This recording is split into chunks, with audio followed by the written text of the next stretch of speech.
Odamlarni g'amini qilgandek qiladi. Yo'q, odamlar g'amini qilishmas, davlatni boyitish maqsad. Davlat boyitish emas maqsad. Davlatni orqali cho'ntagini boyitish. Podshohlarning aksar maqsadi shunaqa bo'lgan. Har qadamda jarima, unga jarima, bunga jarima. Odam bo'g'ilib ketgan. Har narsaga soliq. Pista sotsangiz ham ko'chada o'tirib olib soliq.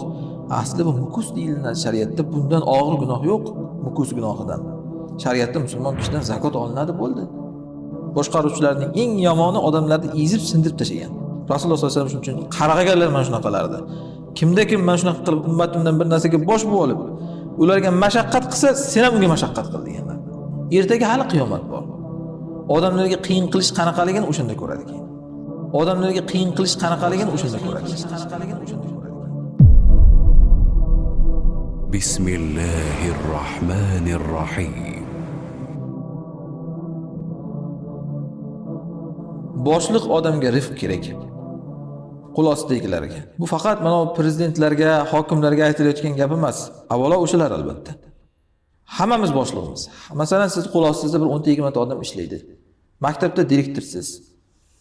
Ishxonada bir 10 ta odamga boshliqsiz va hokazo. Har qachon bir narsada boshliqmisiz, qo'l ostidagilaringizga rifq qiling. Oyligingni olyapsanmi, endi ishlaysan deb uni iligi quriguncha ishlatmang. Rasululloh sollallohu alayhi vasallam hadisda aytganlar: "Inna sharra ru'a al-hutama." Boshqaruvchilarning eng yomoni xutomalar deganlar. Xutoma degani sindiruvchi degani. Bu nima degani? Masalan, siz cho'ponsiz tasavvur qiling. Qo'ylarni qo'raga olib kelishingiz kerak yoki tog'ga olib borib o'tlatib kelishingiz kerak. Maqsad o'sha yerda qo'ylarni toqqa olib borish va tog'dan qaytarib olib kelishmi faqat? Urib tepib qo'ylarni tog'dan do'malatib yorib, nechtasi o'lib ketgan, yo'llarida nechtasini mashinalar bosib ketgan, nechtasi bir-birini tagida qolib o'lib qolgan. Ana shunaqa qilishmi maqsad? Olib borib olib kelishmi bo'ldimi? Boshqaruvchi cho'pon shunaqa bo'ladimi? Yo'q. Eng yomon cho'pon shunaqa deganlar. Bu faqat sindirish uni vazifasi. Olib boradi, olib keladi, sinib ketadimi, ezilib ketadimi, o'lib ketadimi ishi yo'q uni. Cho'ponning vazifasi nima? Cho'ponning vazifasi borib o'shalarni qonun to'yg'izib, sekin qaytarib olib kelib uxlatish. Sindirib, o'ldirib, parchalab qilish emas buni. Ana shuni Rasululloh sollallohu alayhi vasallam boshqaruvchilarga misol qilib aytganlar. Odamlarni boshqaruvchilarda mana shunaqalar bo'ladi. Ish fikri uni odamlarni boshqarsa bo'ldi, urib, tepib, qamab, o'ldirib, so'yib, sindirib va hokazo. Axir odamlar yashash kerak.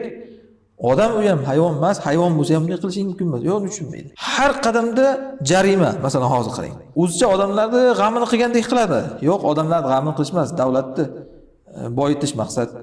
Davlat boyitish emas maqsad. Davlatni orqali cho'ntagini boyitish. Podshohlarning aksar maqsadi shunaqa bo'lgan. Har qadamda jarima, unga jarima, bunga jarima. Odam bo'g'ilib ketgan. Har narsaga soliq. Pista sotsangiz ham ko'chada o'tirib olib soliq. Asli bu mukus deyiladi shariatda. Bundan og'ir gunoh yo'q, mukus gunohidan. Shariatda musulmon kishidan zakot olinadi bo'ldi. Har narsaga soliq solinavermaydi. O zakotni ham qodir bo'lgan odam beradi. Pista sotgan odam ham zakot bermaydi. Hamma narsaga soliq hozir. Ana shu sharrul hutama, sharrul ru'a al-hutama degani.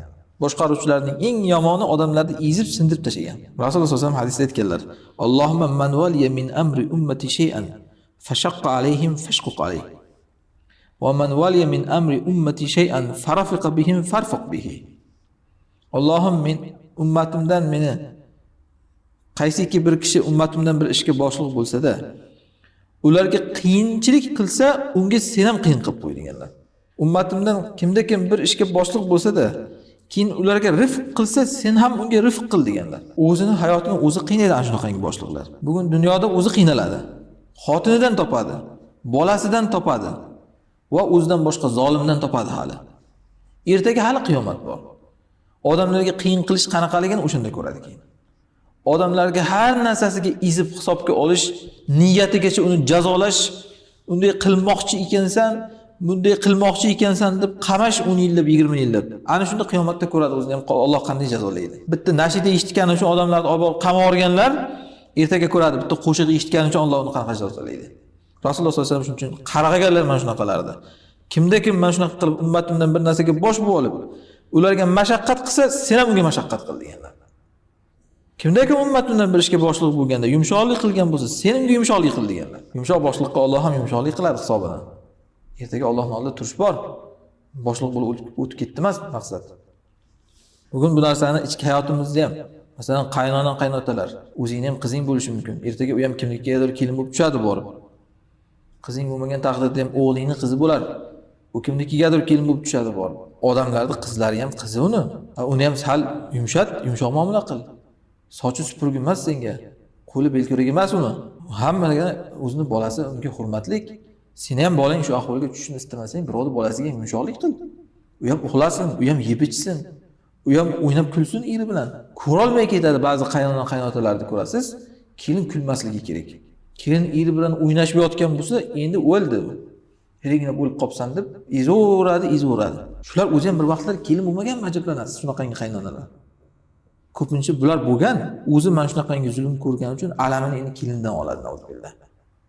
Bu zanjir qachon tugaydi unda? Sen keliningdan olasan, kelining ham ertaga qaynona bo'lib ham kelindan olsa, qachon tugaydi bu zanjir? Hamma bir-biriga shunaqa zulm qilib yuraveradimi? Maqsad inson boshliq. Rasululloh hadisda aytganlaridek kullukum ra'in va kullukum mas'ulun an ra'iyatihi deganlar. Hamma boshliq, faqat prezidentlar boshliq emas. Hammamiz boshliqmiz va hammamiz qul ostidagimizni so'raymiz, unga qanaqa muomala qilganimizni. Rasululloh sollallohu alayhi vasallam hadisda aytganlar, harum alannar kullu hayyinin layinin sahlin qarib minan nas. Yumshoq, oson, muomalalik, odamlarga yaqin kishi jahannamga harom deganlar. Alloh shunaqangi odam jahannamga harom qilgan. Istamaysizmi shunaqangi odam bo'lishlikni?